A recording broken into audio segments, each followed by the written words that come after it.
Olá, bem-vindos à estreia do programa Inesp, o irradiador de ideias, aqui na TV Banqueta. Iremos ao ar uma vez ao mês, será todas as quartas-feiras da segunda semana de cada mês. Traremos debates e entrevistas de temas ligados às ciências penais, segurança, justiça e estudos do sistema penitenciário. Hoje, no programa de estreia, contaremos para vocês que temos em Nova Lima o Instituto Nova-Limense de Estudos do Sistema Penitenciário, o INESP. Para falar do Instituto, temos no estúdio o advogado e juiz de direito aposentado, Juarez Azevedo, o doutor Juarez, como é conhecido na cidade. Ele é o idealizador do INESP. Olá, doutor Juarez, como vai? Tudo bem, doutora Vanessa. Tudo Prazer bem. estar aqui. Traremos também o presidente do INESP, que é um filósofo e professor do curso técnico da UFMG, professor Giacomo Volta. Como é que vai, professor? Muito bem. Prazer tê-lo aqui conosco, viu? Obrigado pelo convite. Pois é, então para a gente poder entender o que é o INESP, eu vou perguntar ao doutor Juarez, que é o idealizador do INESP, qual é o objetivo do INESP e o que é o INESP, doutor Juarez? Pois não, doutora. No ano de 2005, preocupadíssimo com a situação penitenciária do Brasil e muito especialmente da nossa cidade, porque não foram poucas as noites que eu passei sem dormir, pensando, eu estou encaminhando para o presídio local pessoas que evidentemente cometeram algum delito, né? E eu preciso que essas pessoas utilizem esse tempo do cárcere para se recuperarem, já que nós não temos pena de morte no nosso país. Fim da pena, eles iriam retornar, e até hoje eles retornam à nossa sociedade. E evidentemente tem que voltar melhor do que quando eles entraram. Então, preocupado com essa situação, porque o presídio nosso é muito ruim, já era naquela época, nós convidamos uma série de pessoas comprometidas, né, com as ideias, comprometidas com a situação de Nova Lima, e daí surgiu a ideia de nós criarmos o INESP. Antes nós tínhamos um outro nome, mas não importa no momento. O INESP é o momento, é o nome do momento. E nós começamos a discutir a questão penitenciária, nós começamos a discutir a questão das ciências penais, né? Antes, doutor Juarez, eu queria contar para o pessoal de casa que o doutor Juarez é juiz há quantos anos, doutor Juarez? Eu fui juiz no exercício da magistratura ao longo de 28 anos. Quantos deles aqui em Nova Lima e na área criminal? É o que eu iria complementar, sendo que dos 28 anos, 25 aqui em Nova Lima. Muito bem. Então, o senhor tem realmente uma noção, né, uma radiografia do que é a criminalidade, especialmente em Nova Lima. Sim, né? Sim, isso sempre me preocupou muito, porque eu sempre vi, juiz não é só aquele que vai lá e dá a sentença, não. Sim. Ele tem que examinar, ele tem que conhecer a população, ele tem que conhecer as pessoas que estão aqui nessa cidade. Né? Então. E foi isso que eu fiz ao longo de toda a minha vida, conhecendo por que acontece o delito, onde que ele mais acontece. Então, o senhor sabia da necessidade do INESP aqui em Nova Lima e em Minas Gerais. E nós vamos falar sobre isso. O INESP, depois que ele surgiu, quanto que ele melhorou, quantas coisas interessantíssimas ele trouxe para a nossa cidade. O professor Giacomo Volta, que é o presidente do INESP, vai nos contar sobre os projetos do INESP, né, professor? Quais são os projetos do INESP para 2021, professor? Pois não, doutora Vanessa. Eu gostaria de iniciar cumprimentando a todos os associados do nosso INESP, aqueles que já passaram por lá, que de uma certa maneira contribuíram para o engrandecimento da instituição e que hoje, por motivo qualquer, não fazem mais parte, mas são lembrados como os nossos beneficiados, os nossos colaboradores. Cumprimentar também os atuais associados e principalmente os membros que fazem parte do Conselho de Administração do INESP, que também colaboram conosco nesta jornada de levar o nome do INESP, de provocar mudanças na área penitenciária, na área penal, né? Então fica aqui o meu agradecimento e o meu abraço. Dentro dessas mudanças, professor, quais são os projetos do INESP que o senhor pensa para esse ano? O primeiro deles é dar continuidade ao que nós estamos fazendo aqui. Esse programa é um chute inicial para nós iniciarmos 2021 com uma nova mentalidade, uma nova postura. Mas também temos como a implantação do Centro de Memória do INESP, que vai ser realizado, vai ser implantado na própria sede do INESP. Voltar às tratativas com o governo estadual e municipal para resolver o problema do nosso presídio, que é precário, não é? E isso aí nós já tivemos várias vezes conversando com elementos do governo estadual, do governo municipal, onde as tratativas foram até um certo ponto e depois fracassaram, não foram adiante. Nós temos um convênio com a Faculdade Milton Campos, onde os alunos de Direito, principalmente, vêm até a Nova Lima dar um suporte jurídico aos nossos apenados, aos presidiários, não é? Manter esse convênio. E também fazer alguma interlocução com as outras faculdades que possam vir somar conosco nesse nosso grande projeto que iniciamos. Não temos a intenção de fazer N projetos mirabolantes, não. Nós vamos começar aos poucos e vamos chegar, se Deus quiser. Então, doutor Juarez, como idealizador do INESP, o que o senhor me diz desses projetos que o professor está nos revelando agora, né? A começar pelo nosso programa de comunicação social. Os nossos projetos para esse ano são projetos, todos eles, com o pé no chão. O Centro de Memórias, nós estamos trabalhando no Centro de Memórias já há algum tempo, nós temos mais de 150 peças. Nós vamos mostrar essas peças no nosso próximo bloco, inclusive, viu? Nós temos mais de 150 peças e nós estamos tentando conseguir mais peças, porque nós precisamos contar a história do sistema. É uma história triste? Mas é necessário que a gente conte essa história, principalmente para que nós não incorramos nos mesmos erros que vêm sendo cometidos ao longo de tantos e tantos anos. Esse é um projeto. Essa união do INESP com a academia, em especial com a Faculdade de Direito Milton Campos, já tem 2 anos, né, Diácono, que nós estamos com esse projeto. Nós temos professores da Milton Campos que fazem parte do INESP, professor Luciano Santos, que é um dos luminares do direito penal do nosso país, é um dos integrantes. Professora Ana Paula faz parte do INESP, como tantas outras pessoas. Nós somos hoje 25 membros do INESP. E essas pessoas estão constantemente, mesmo ou não obstante o problema da pandemia, que o ano passado praticamente nós não fizemos nada, como o país parou, né?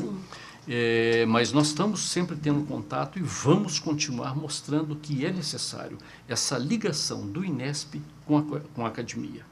Só para que a senhora tenha uma ideia, nós fizemos aqui uma época, junto com a Milton Campos, nós fizemos um estudo do artigo 1º ao último artigo da Lei de Execução Penal. Sim. Nós mandamos isso para Brasília e, infelizmente, isso se perdeu por lá.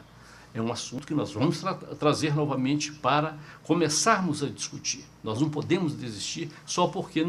Então, essa questão aí, e o Diácono falou bem que os alunos, eles já fizeram isso, já vêm fazendo isso há algum tempo, examinando, ajudando a Defensoria Pública, né, a dar uma assistência melhor aos nossos domésticos. É um assunto que preocupa, nos preocupa muito mais agora, durante esse período de pandemia. Nós vamos voltar. Pelo que o professor Diácono disse. Né? Agora eu te pergunto sobre a implantação do projeto de estética. Sim. De casa. Encampou, mas esse projeto era do Dr. Gustavo, foi um dos nossos defensores públicos aqui. Ele trouxe esse projeto para a gente, nós chegamos a implantar, né? Conseguimos com a prefeitura, com 2 prefeituras, a prefeitura de Nova Lima, na época do Dr. Cássio Maiani, e a prefeitura de Rio Acima, né? Nós conseguimos implantar. A Defensoria Pública atendia à distância as pessoas, porque às vezes a pessoa que vai para a Defensoria são pessoas que não têm muitas condições financeiras. Sim. Então ele ia a um polo na prefeitura, De lá ele falava com a Defensoria Pública, explicava sucintamente qual era o seu problema, ali ele já recebia a primeira orientação. Olha, o senhor tem, ou a senhora tem que trazer tais documentos e deve vir a Defensoria no dia tal, às tantas horas. Então a pessoa vinha uma vez só. Então nós vamos no próximo bloco, nós vamos contar para vocês como que vocês vão utilizar esse serviço remoto para que vocês possam fazer contato com a Justiça, com o Poder Judiciário, com as autoridades e pedir ajuda em momentos que vocês estejam sofrendo algum tipo de abuso no direito de vocês.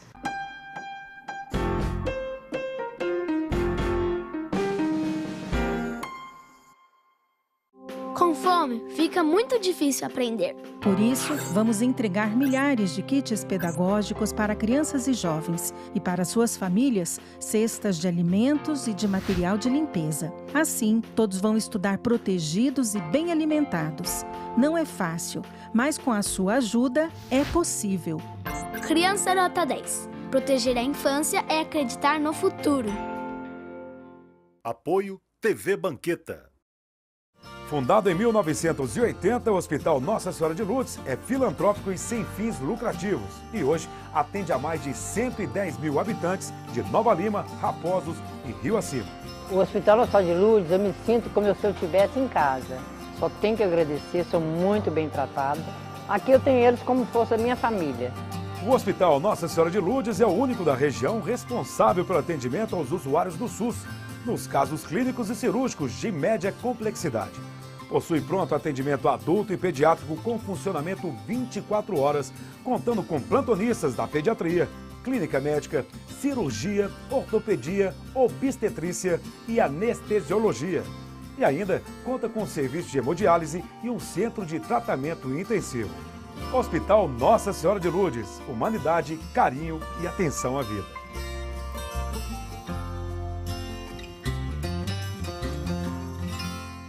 Apoio TV Banqueta. A CAP, Casa de Acolhida Padre Eustáquio, trabalha para que crianças, adolescentes e seus acompanhantes tenham amparo e estrutura durante a luta contra o câncer e doenças hematológicas até a sua cura. Com trabalho, empatia, compromisso e transparência, a CAP transforma necessidade em esperança. Faça a diferença na vida das crianças e adolescentes com câncer e doenças hematológicas. Faça parte desta história. Conheça pessoalmente o nosso trabalho. Apoio TV Banqueta.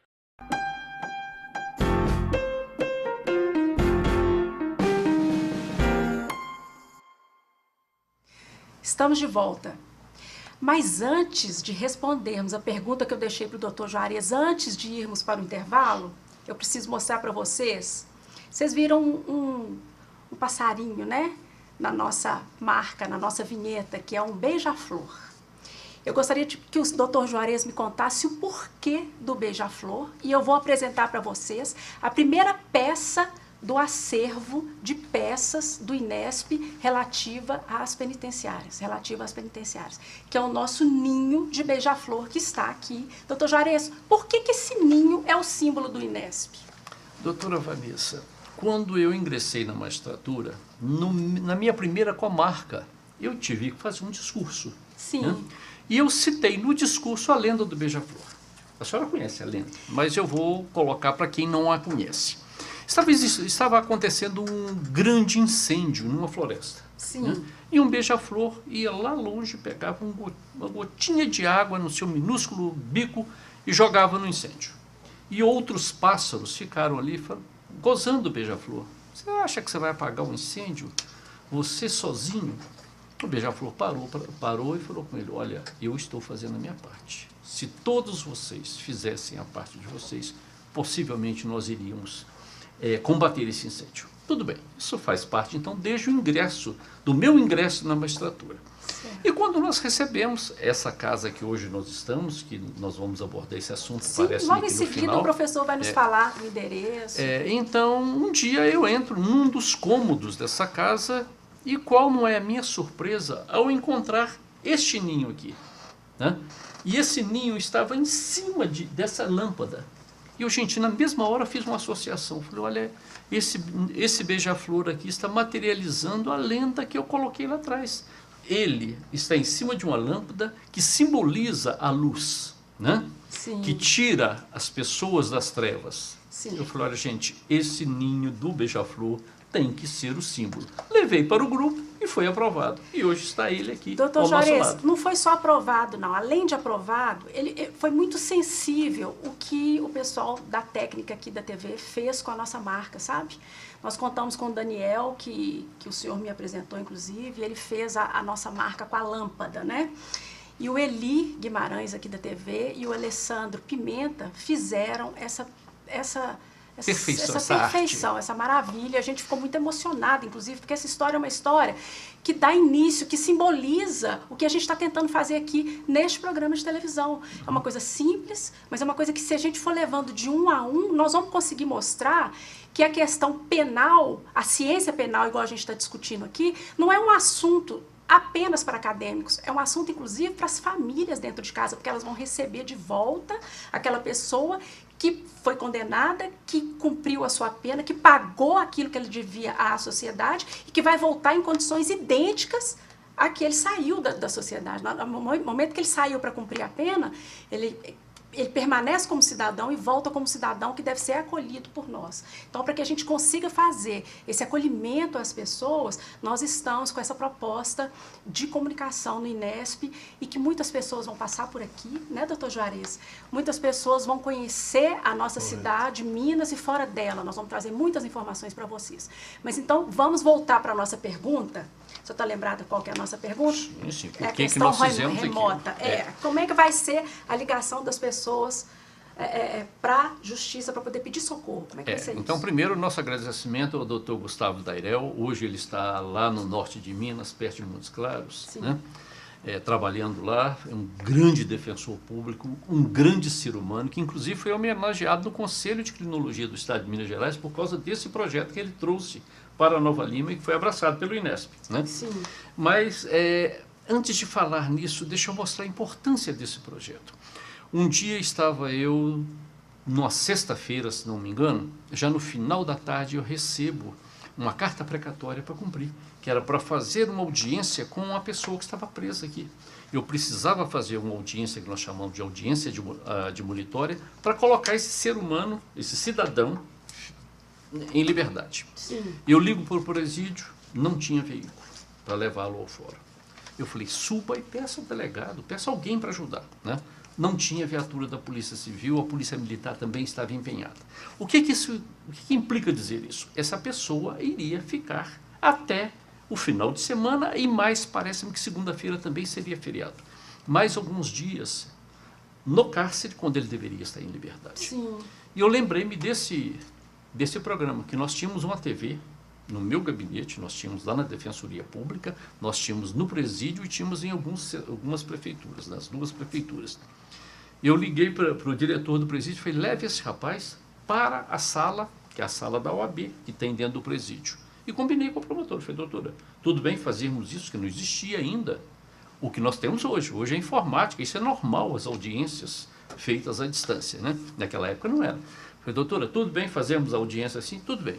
Então, ele foi levado à sala, eu fiz a audiência e autorizei a liberação desse cidadão. Quer dizer, no mesmo dia, ele saiu do cárcere. Ele não ficou mais 3 ou 4 dias, sim, além daquilo que ele deveria ficar.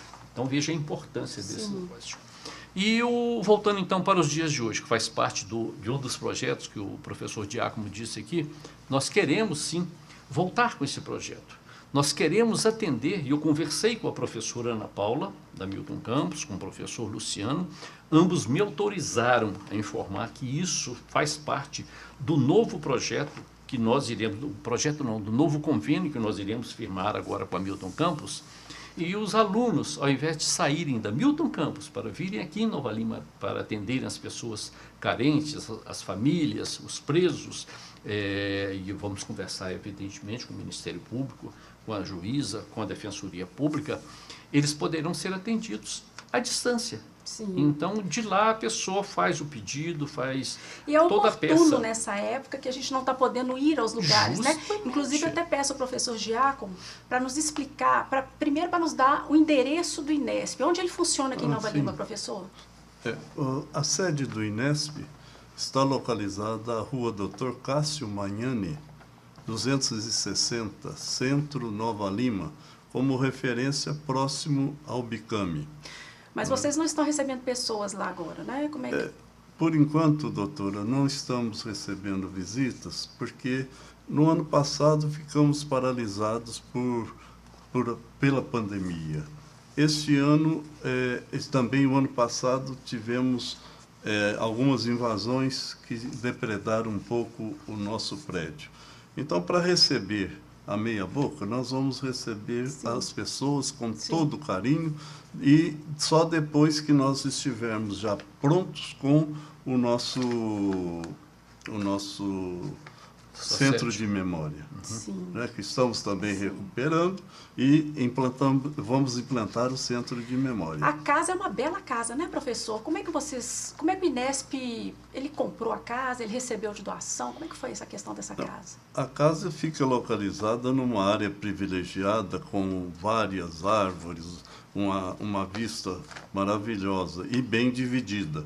Acontece que através do Dr. Juarez, que era o presidente do Inesp à época, nós estivemos na Anglo Gold e fomos agraciados por eles na concessão em comodato para a nossa sede. Entendi. E estamos lá desde 2013 funcionando. Sim. O Inesp tem... Como que ele se sustenta, professor? Como é que ele se sustenta? Olha, nós trabalhamos de graça e pagamos para trabalhar, né? Além do convênio com a Milton Campos, com essa prestação, esse convênio que nós temos com ela, ela nos fornece também uma parte em dinheiro e, além disso, cada membro do Inesp paga uma mensalidade. Sim. Então, são as duas fontes de arrecadação do Inesp por enquanto. E mesmo com essa baixa renda, a gente pode dizer assim, que são 25 pessoas, né, é um custo mínimo. O que o Inesp já fez por Nova Lima? Eu estou falando exatamente, o senhor vai responder, mas eu vou antecipar a pergunta, que é a questão da APAC. Olha para você ver como que o Inesp toca na vida das pessoas sem que elas saibam que ele está por trás. Mas agora isso tudo vai ficar revelado, né, doutor Juarez? Sim. A APAC de Nova Lima, ela teve assim, uma ajuda fundamental, não só da comunidade Nova Lima, evidentemente, né? Da Prefeitura de Nova Lima, à época, o prefeito era o Dr. Vitor Penido, né? A Anglo Gold teve a participação com o Dr. Roberto Carvalho, né? Aí, na época, era a MBR, né, Jacó? Sim. Que nós tivemos com o Dr. Juarez Rabelo, o padre João Marcelino, doutora Elva, né? Então, nós tivemos um trabalho, assim, não só da comunidade, mas das pessoas que estavam no Inesp, ele já divulgando que antes da criação do Inesp, nós já nos encontrávamos, Sim. Nós já discutíamos as questões de Nova Lima, porque eu sempre fiz questão de que a sociedade nova-limense participasse da sua vida, que, afinal de contas, as pessoas que iam para o presídio iam por quê? Porque agrediram a sociedade de alguma forma. Sim. Tá bom? E depois eles iriam retornar para essa mesma sociedade de Nova Lima, né? Então, eu sempre disse essa expressão: a pessoa, durante o tempo do cárcere, ele volta melhor ou pior, dependendo do tratamento que ele recebe lá. É isso? Então, a sociedade participando, como sempre participou ativamente, da APAC, né? da direção da APAC, do movimento da APAC, né? O preso sentia, gente, essa sociedade que eu vulnerei é a mesma sociedade que está aqui participando comigo para a minha recuperação. Por isso, a diferença grande entre o índice de reincidência que nós temos na APAC e o índice de reincidência que nós temos no sistema comum. Aguardem o nosso terceiro e último bloco, que nós vamos falar sobre a questão da reincidência e dos presídios.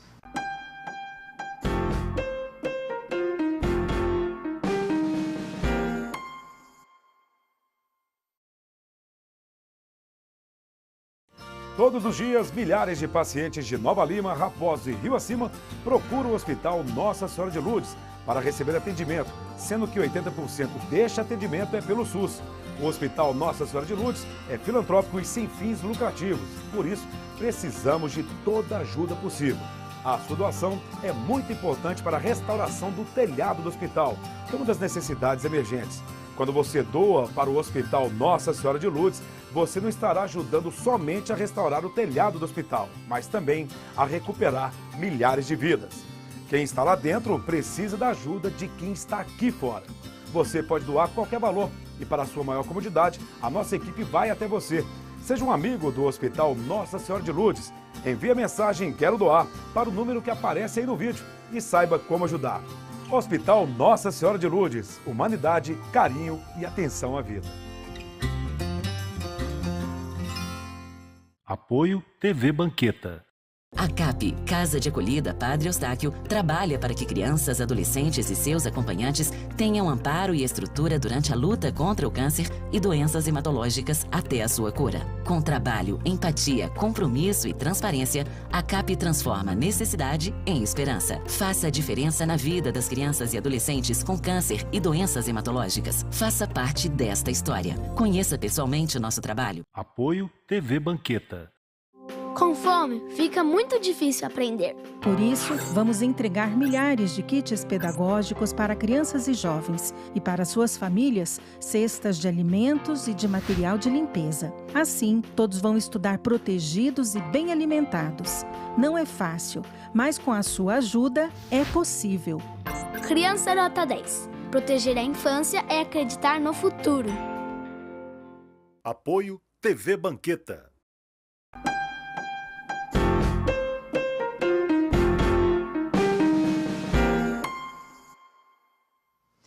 Terceiro e último bloco. Aqui nós vamos fazer uma homenagem ao Mês das Mulheres. Esse é um programa que está sendo lançado em março, apresentado e ancorado por mim, né, uma mulher, e nós vamos trazer para vocês nomes de Nova Lima, que o Dr. Juarez vai citar, de pessoas que influenciaram muito na formação de pessoas que foram afastadas da criminalidade, que aumentaram a nossa segurança porque tiveram educação e tiveram criação. Que foi, nós vamos falar de um orfanato aqui de Nova Lima, né? Mas antes disso, eu preciso contar para vocês também o seguinte. São 25 patronos que o INESP tem. São 25 cadeiras. Eu ocupo uma cadeira, o Dr. Juarez ocupa uma e o professor Giacomo ocupa outra cadeira. Neste primeiro programa, nós vamos contar para vocês sobre os patronos de nós três que estamos aqui. Então, professor Giacomo, qual é o patrono do senhor? Qual que é a influência dele no direito? O patrono chama-se Jean-Jacques Rousseau. Jean-Jacques Rousseau nasceu em Genebra, na Suíça. Até a sua juventude viveu na Suíça, depois transferiu-se para Paris, onde ali escreveu vários artigos, vários temas sobre religião, sobre política. E ele viveu na era do Iluminismo. E ele é considerado como um dos pais do Iluminismo. E muito contribuiu para a Revolução Francesa. Entre as obras que ele publicou, eu destaco uma que chama-se Do Contrato Social. Nesta obra, ele defende a ideia de que o ser humano nasce bom, porém, a sociedade o corrompe, ou o conduz à degeneração. E eu cito aqui uma frase que é pertinente da sua vida. Ele afirma que a sociedade funciona como um pacto social, onde os indivíduos organizados em sociedade concedem alguns direitos ao Estado em troca de proteção e organização. Essa frase tem muito a ver com os nossos dias, que sugerimos, pedimos, imploramos proteção do Estado e uma certa organização. Sim. Pois não. Pois é, eu, Vanessa Sanches, tenho um patrono também, um irmão. O nome dele é Franz von Liszt. Ele é austríaco, foi considerado o principal teórico e fundador da teoria finalista do direito penal. Agora, o que me chamou muita atenção, porque ele também mexeu com a comunicação social na época, que em 1831, foi o ano em que ele nasceu, e morreu em 1919.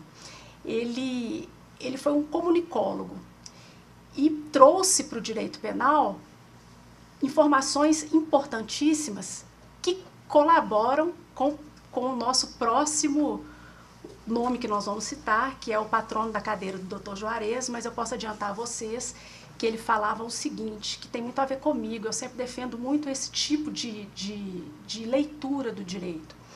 A pena, ela não deve ser vista como uma vingança da sociedade. Você fez isso, você vai pagar por isso. Ela deve ser vista como um fator de educação. Claro que entre a vingança e a educação, há aí um hiato muito grande, há estudos, há forma de a gente conduzir essas coisas. E o meu patrono, ele defende a não vingança e o crescimento humano para que aquele ser humano volte para a sociedade recuperado. Doutor Juarez, o senhor poderia nos contar quem é o seu patrono? Pois não. O meu patrono é o Cesare Beccaria. É um italiano, e ele nasceu em Milão, né? E morreu também na Itália.